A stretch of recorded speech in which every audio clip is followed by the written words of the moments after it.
Right now on News Channel 5. Right now, 6:11, a new alternative to vaping, the method some doctors are even recommending as a replacement. Well, the argument over how safe vaping is or isn't, it's ongoing this morning. Now, as WPTV News Channel 5's Tori Dunham found out, some doctors even turning to an essential oil diffuser as a replacement for some. Listen to this. 28-year-old yoga instructor Caroline Malier make you feel a little more alive. Inhales from her essential oil diffuser. It's definitely different than vape pens.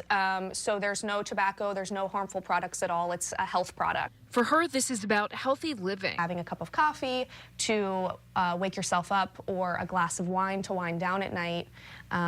We have these sort of alternative options that are healthier. Sort of sample pack of Zen, Vibrant, Sleepy, Relieve, Sexy, Love, Happy, Mountain, Ocean, Forest. Dr. Ken Gray is a holistic physician in Jupiter who recommends essential oil diffusers. So the key to all this is not the vaping mechanism, it's being aware of what you're putting in your body, what's inside that vaping mechanism. He says carefully consider what you're smoking or vaping. I feel comfortable recommending this as an alternative to my patients, and we have to ask ourselves, what's the long-term effects of anything that we can't really understand on our bodies?